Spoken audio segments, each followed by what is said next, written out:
aku Dania. Dan aku Fatihah. Masih bersama lagi dengan kita di podcast OSIS Cekrek. Nah, jadi kali ini kita lagi ketemu sama bintang tamu kita, yaitu kakak kelas kita sendiri di SMA Negeri 2 Bandar Lampung yang baru aja keterima di Beasiswa Indonesia Maju. Yeay, beri tepuk tangan. Selain itu, tentunya kakak kelas kita ini juga keterima di PTN dalam negeri. Maka dari itu banyak banget requestan dari anak Semanda ya Fatihah buat tanya-tanya mengenai BIM dan juga persiapan kakak-kakak semua sampai bisa diterapin. Oke, hai Kak Ica dan Kak Zayan. Hai. Halo. Santai. Oke. Kak Zayan sama Kak Ica kan sekarang udah keterima ya. Kemarin kan viral tuh di TikTok. FYP di aku. FYP di kita. Katanya Kak Zayan Kak Ica keren banget, makan apa gitu. Masya Allah. Ain. Kita mau nanya nih, Kak Zayan sama Kak Ica awal-awal bisa keterima di BIM itu gimana? Awal tahu BIM deh, dari awal tahu BIM sampai ke tahap akhirnya diizinin dan keterima. Jangan duluan. Oke.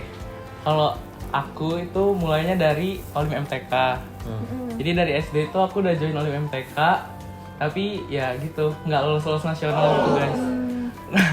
Ujungnya kan lolos nasionalnya waktu udah masuk Semanda. Wow. Ya udah dari organisasi Olim di Semanda itu aku dikasih tahu sama Kak Abid waktu itu. Abid. Ya, kalau anak yang lolos OSN di tahun pertama tuh bisa join BIM persiapan dengan melampirkan sertif OSN aku waktu itu. Ya udah, jadi aku daftar, melampirin sertif itu, nilai bahasa Inggris, nilai rapor, esai dan lain sebagainya sampai wawancara, dan ya udah ngalir gitu aja sampai sekarang. Sampai sekarang ngalir. Mengalir saja. Oke. Kalau Kak Ica sendiri gimana? Kalau aku apa gua nih kita? Aku aja. Kalau aku sih dulu sempat pertukaran pelajar. Jadi cari infonya sebelum pertukaran pelajar tuh udah pengen kuliah di luar sebenarnya. Cuman masih ragu. Terus pas pertukaran pelajar, pembukaan beasiswa ini juga yang dipersiapan tadi. Terus ternyata ada sertifikat yang bisa dipakai juga untuk BIM. Terus akhirnya nyoba dan alhamdulillah keterima.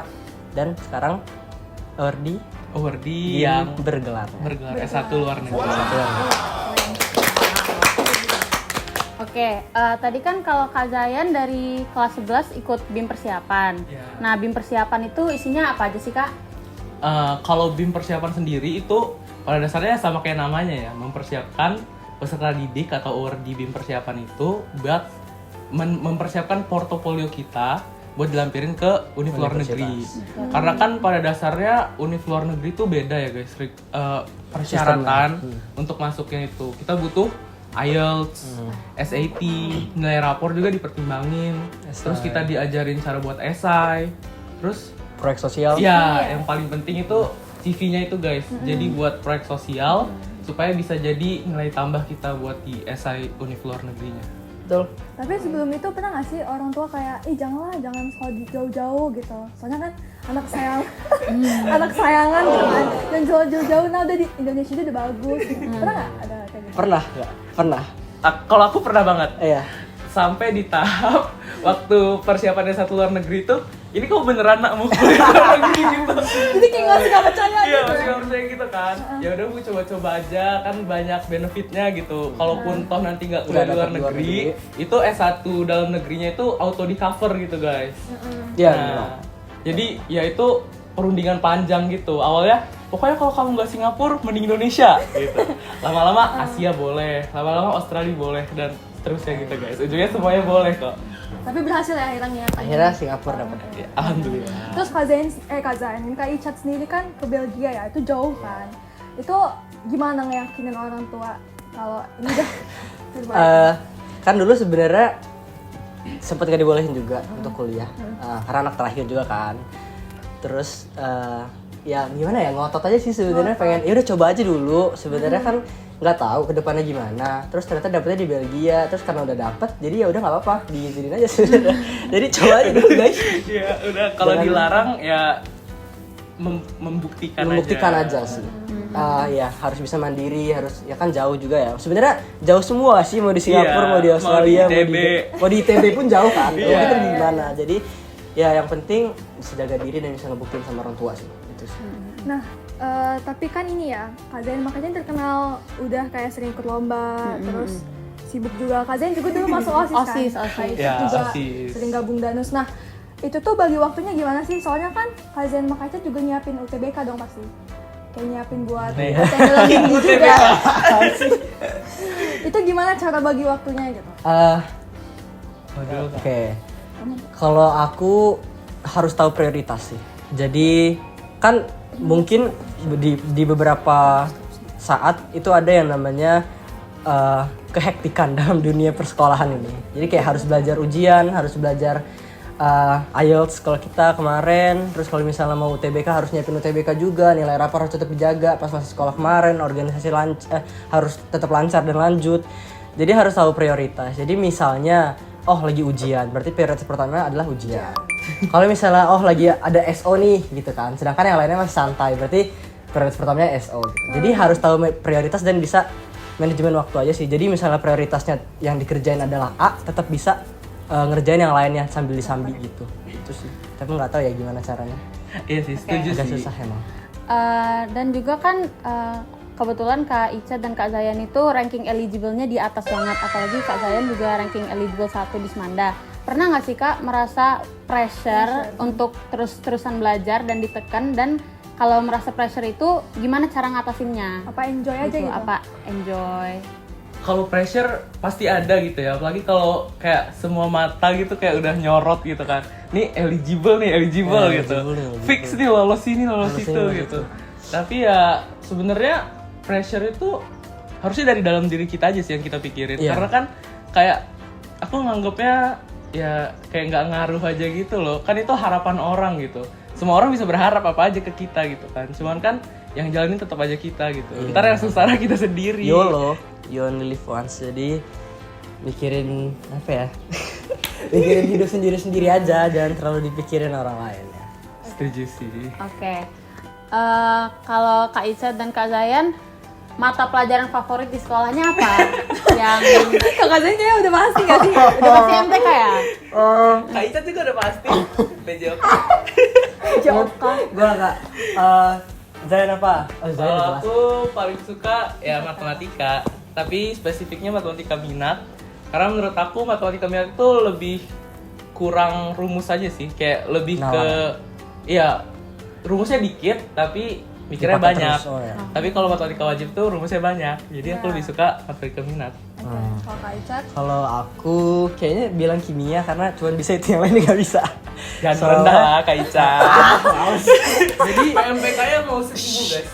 Jadi kan kalau sempat kemarin olim kimia juga, walaupun kalau dia kan sampai nasional nih, sedangkan kemarin aku nggak nyampe apa, kota pun nggak dapet. Jadi tapi lebih enjoy belajar kimia karena apa ya?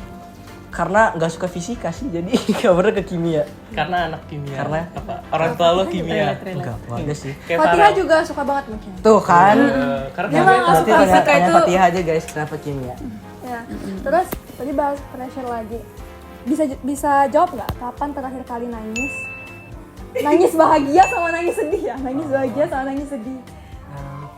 Terus gara-gara apa? Kayaknya sama deh nangis bahagia kita. Coba lo dulu. Nangis sedih, nangis bahagia, nangis sedih. Nangis bahagianya pas keterima BIM bergelar. Kan lo dapet- duluan. Oh iya, dia nggak tahu ya, maksudnya occasion kita sama. Iya, Maksudnya, oke ya. terus kalau pas nangis sedihnya apa ya? Nggak, sabar deh, lu dulu deh kayaknya. Oke, Gue lupa. Kalau aku nangis bahagianya sama waktu terima BIM.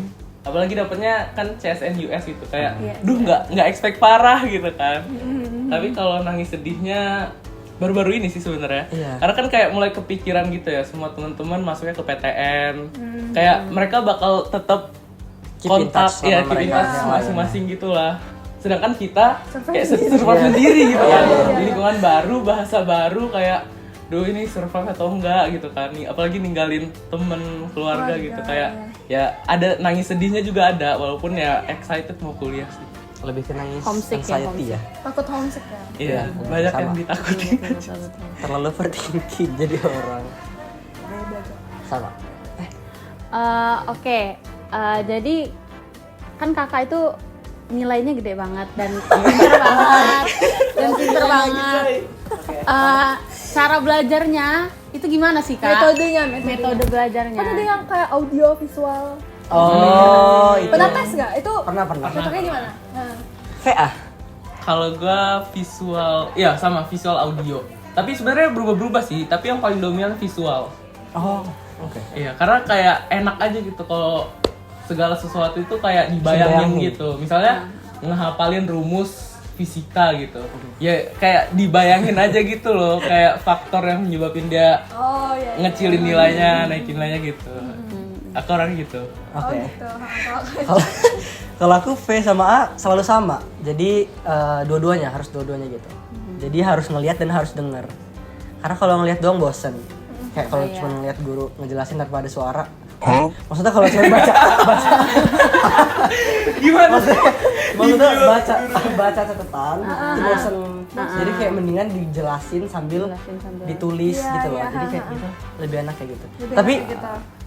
lo tipe yang belajar bagai kuda atau kayak gua nggak Iya, bisa? kalian yang kayak harus nyicil gitu nggak? Atau harus sistem kebut semalam? Itu tergantung pelajaran. Jujur enggak sih, lebih ke kalau lagi waktu belajar ya udah belajar aja gitu. Iya, sama. Kayak misalnya guru lagi nerangin ya udah nggak usah sambil baca komik gitu.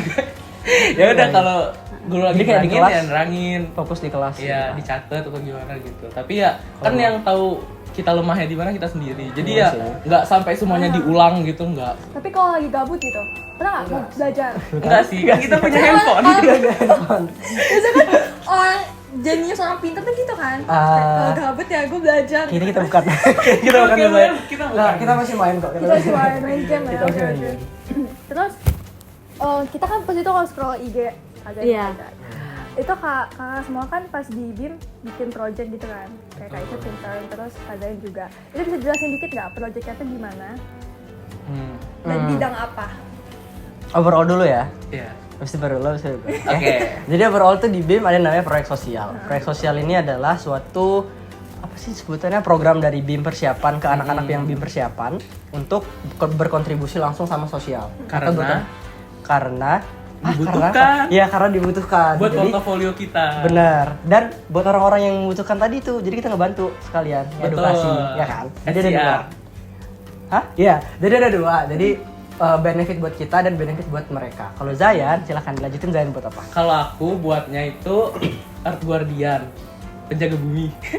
Jadi intinya proyek sosial aku buat itu bertujuan untuk mengkampanyekan pola hidup sadar lingkungan gitu guys. Jadi mungkin di tahap awalnya itu kayak ya semudah nge-repost postingan yang Berbau berkaitan dengan lingkungan. lingkungan gitu. Tapi setelah makin lama itu makin besar gitu loh guys. Kayak nyebar poster ke tempat-tempat, nyebar poster ke sekolah, sampai ngadain bakti sosial di panti asuhan dan edukasi di beberapa panti asuhan tentang lingkungan. Ya gitu. Jadi lebih kampanye ya. Terus Kak Zayan sama Kak Icat kan udah kelihatan ya, kayak kalian computer science, terus ini lebih ke sosial juga. Nah, berarti udah tahu nggak sih prospek kerja gue kayaknya bakal ke bidang-bidang yang kayak gini, relate kayak gini nih. Udah kepikiran belum sih sampai situ? Zayan udah. Jujur aku orangnya mengalir aja sih guys, tapi mengalir yang overthinking gitu, kayak dipikirin, aduh ini beneran bisa kerja nggak sih di bidang ini gitu. Tapi ya sejauh ini kayak harusnya sih bisa ya guys, karena kan computer science kayak banyak Banyak perlukan sih, gitu. harusnya. Kalau gua, Kalau lo, aduh, kan ngambil teknik kan. Berasa salah jurusan sih, padahal belum masuk. Tapi gak tahu mau kerjanya kayak gimana nanti. Kayak mau kerja di industri kah, mau kerja jadi researcher atau mau kerja jalanin aja jalanin dulu. aja dulu lah Jalanin pokoknya aja antara dulu, dua ya, itu. kan, Jadi ya, benar. masih jauh perjalanan kita. Kalau mau balik ke US. Oke, Kak Icat, kalau bisa balik ke US, kakak mau ngapain? Dan kakak bakal ngelakuin apa? Nah, terus kalau buat Kak Zayan, kalau kakak bisa kembali ke kelas 11, Kak Zayan mau ngapain? Ada yang harus diubah nggak? Waduh, Ini berat berat, banget ini sih. berat. Sebentar ya. Berat ya? Kalau gua, jangan nangis. nggak. Kalau aku sih pengen apa ya, memaksimalkan waktu di sana aja sih, lebih ke jalan-jalan. Karena di sana kan maksudnya kayak jauh dari rumah kan, jadi kayak kadang homesick, kadang juga sedih karena mau tinggalin keluarga di sana. Dan jadi nggak menikmati suasana atau menikmati waktu di sana. Jadi karena mikirin hal-hal tersebut. Jadi pengen lebih ke enjoy the moment dan apa ya? Mengabadikan lebih banyak foto sih. Karena habis sih foto. Karena gua. ujungnya lo sadar kayak cuma 8 bulan Iya, bentar gitu terus kan. sebentar banget. Jadi kayaknya bakalan belajar dari kesalahan itu deh. Kalau aku sendiri balik ke kelas 11 ya. Ini hitungannya kelas 11 awal kan? Iya, Awal-awal 11 kita awal. dapat BIM. Bener kan? Mungkin yang bisa dilakuin adalah lebih riset aja sih tentang apa yang diperluin di masa depan gitu. Karena kan pada saat itu aku tuh di titik bingung gitu. Ini OSN beneran bisa menjanjikan atau enggak? Ini BIM bisa menjanjikan atau enggak? Jadi kayak bingung gitu guys, mau nge-splitnya tuh kemana gitu. Jadi ujungnya aku OSN-nya nggak maksimal, BIM-nya juga bisa dibilang kurang maksimal gitu. Kalau misalnya aku tahu OSN di tahun kedua itu harusnya aku lebih getol, ya pastinya aku harus lebih belajar lagi biar medal gitu kan. Di sini hitungannya aku gagal medal 2 kali gitu ya guys. Iya. Nah kalau untuk mungkin kalau mau fokus ke BIM, ya harusnya Art Guardian itu harus lebih pasti gitu, langkah-langkahnya kemana, mau masuk ke univ mana gitu. Tapi dari kegagalan yang pernah dihadapin Kak Icat, Kak Zayan, iya.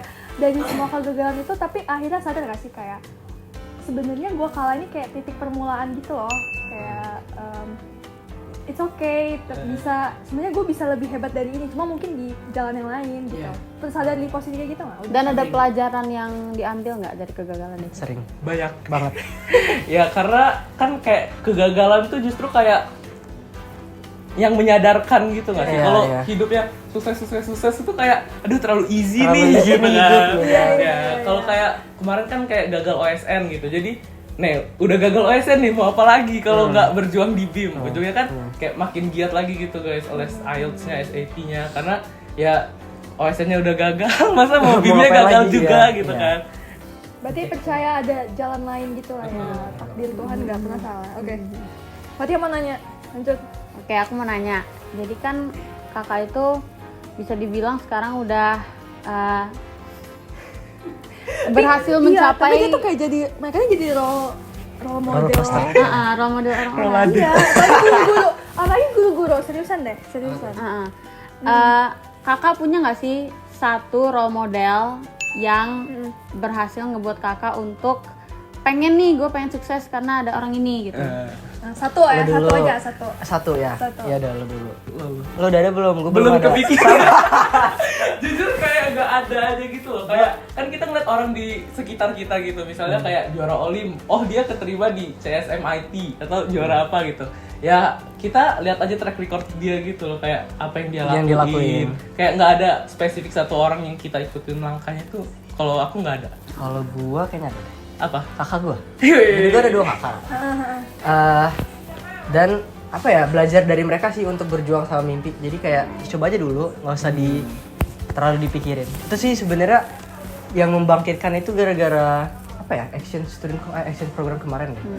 Itu yang menyadarkan diri gue sepenuhnya untuk tetap berjuang sama mimpi sih. Oh udah. Kalau motivasi kakak buat pengen mencapai kesuksesan itu apa? Kita udah sukses. Emang kita udah sukses. Nah, Amin. berarti kayak motivasi kita kenapa Ya, mau keluar untuk kuliah di sampai di luar titik Dulu atau kayak sampai di titik ini. apa ya, membanggakan diri gue yang dulu pada saat zaman dahulu kalah nggak ya? Apa tuh? Tapi iya sih, kayak dulu itu tipe orang yang bukan tipe orang yang belajar dan sukanya main-main, nggak fokus sama akademik gitu loh. Jadi ngerasa agak ada pressure tapi kok nggak bisa pinter gitu loh. Dan sekarang akhirnya bisa sedikit perlahan-lahan ngebuktiin kayak sebenarnya gue tuh bisa, cuma emang kemarin nggak pinter aja atau kayak males aja gitu. Jadi kayak kalaupun kalian merasa gagal, kalian tuh sebenarnya bisa guys, sumpah dah. Oke, terus kita flashback ya, kayak Kak Zayan sama Kak Icat di SD nih bayangin. Pernah expect gak sih kayak gue nggak mungkin sih bisa kuliah di luar negeri gitu. Palingan di Enggak.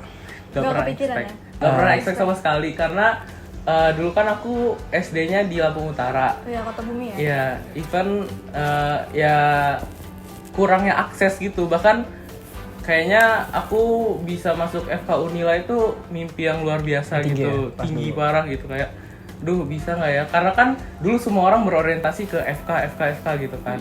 Tapi setelah aku pindah ke SMP di sini, SMA di Bandar Lampung juga, SMA 2, kayak aku jadi sadar gitu loh, kalau mimpi itu nggak boleh dibatesin gitu. Kayak mimpi setinggi langit aja gitu. Jadi ya udah, ujungnya ngalir gitu aja sampai di titik sekarang. Iya, sama gue juga kayak gitu. Gak pernah mikir bakalan Sejauh ini. Ya karena dulu nggak ada yang ngasih tahu kita kalau bisa kuliah di luar negeri, ya negeri. kan? Betul, setuju. Oke, terus ini yang paling penting, pesan Kak Zayan sama Kak Icat buat teman-teman sekarang yang naik kelas 12 dan yang seangkatan Mbak Fatihah naik kelas 11. Dan nanti adik-adik yang mau MPLS juga pasti kan ngepoin IG OSIS kan, pasti mereka sadar, oh ini ya yang kemarin viral di TikTok. Iya. Tapi susah loh FYP. Nah, jadi nanti kan mereka mau nonton tuh kan. Jadi kasih pesan dan saran buat teman-teman. Ayo, dari yang paling tua. Pergunakan atau apa sih artinya? Ya, pergunakan waktu sebaik-baiknya. Iya. Jadi kesempatan di Semanda ini sangat besar. Sebenarnya di semua tuh sangat besar sih, tergantung kita. Cuman di Semanda ini yang menurut gue sangat membuat diri gue benefit untuk menggapai mimpi gue. Jadi pergunakan kesempatan dengan sangat baik dan tetap tetap termotivasi atas mimpi apa yang kalian pengen gitu loh. Jadi nggak terbatas, misalnya kayak kan kita mungkin bukan anak yang olahraga, bukan anak yang seni, tapi kalau misalnya kalian punya bakat yang lain gitu misalnya, itu ya udah nggak apa, diperjuangin aja mimpi itu, terus cari kesempatan sebanyak-banyaknya sih, harus riset mandiri dan harus proaktif juga. Ya, kalau kata-kata dari aku, mungkin ini meningkatkan nasionalisme anak Semanda. Oke, apa tuh? Ya, menurut aku pilihan kita masuk Semanda itu sama sekali nggak salah. Bahkan bisa dibilang pilihan yang sempurna gitu ya guys. Karena ya dari perspektif aku sendiri, bahkan bisa tembus ke OSN nasional itu ya dari sekolah ini gitu kan. Bisa masuk ke Computer Science and US tuh dari sekolah ini. Jadi menurut aku alumni Semanda itu nggak bisa melakukan apa sih? Bukan bakal selalu bisa melakukan apa saja gitu. Iya. Nggak ada yang nggak bisa Nggak ada gitu yang menurut bisa. aku. Kayak bahkan setinggi jadi menteri, jadi apa, itu semua hal bisa dilakukan sama alumni Semanda. Jadi menurut aku hal yang paling penting selama di Semanda itu ya berkoneksi dengan teman-teman yang satu visi dengan kita, dan ya maksimalin potensi aja sih, karena ya dengan kita masuk Semanda itu kayak banyak banget gitu orang yang masuk Semanda, jadi harus disyukuri sih hari-hari di Semanda. Oke. Mungkin last question dari aku. Kan kemarin Kak Icat juga udah keterima UI di Teknik Biomedis. Nah, itu menurut kakak bisa nggak sih adik-adik buat mengikuti jejak kakak yang keterima di UI? Soalnya susah banget. Narasi UI sebagai unik yang susah gitu. Unik Kan. yang bagus banget. Gimana ya, kalau kan kemarin aku di UTBK ya, jadi kalau SNBP nggak bisa ngomong banyak. Cuman kayaknya kalau SNBP pun masih bisa sih, karena kemarin kalau nggak salah Semanda sempat ada mediasi sama UI juga kan, ngobrolin tentang ini, dan ternyata ya UI sebenarnya nggak nge-blacklist Semanda dan lain-lain. Jadi kayak sebenarnya masih bisa. Kalau UTBK ya harus belajar UTBK. Jadi mau dari Semanda pun kalau nilainya gede, jadi kayak mau dari manapun kalau nilainya gede bakalan keterima gitu di UI. Dan kalau mau di UI juga ada yang kayak jalur-jalur mandiri lain kayak PPKB, talent scouting. PPKB banyak kan yang kita keterima kemarin. Jadi banyak kok jalur masuk ke UI lah dari banyak jalan ya. Sangat banyak jalan. Betul sekali. Udah. Nah, udah berarti sekian ya. Kita udah dapat banyak banget insight baru dari Kak Zayan sama Kak Icat yang udah berhasil buat dapat BIM degree dan juga top PTN di Indonesia. Masya Allah. Nah, yang pasti harapannya dari video podcast ini teman-teman semua bisa terinspirasi dan juga banyak ide-ide baru dan hal-hal baru yang bermanfaat dari podcast ini. Maka dari itu aku Dania Dan aku Fatihah. pamit undur diri dan terima kasih untuk telah menonton video podcast ini. Sampai jumpa. Podcast OSIS Cekrek, cerdas, kreatif, dan kompatibel.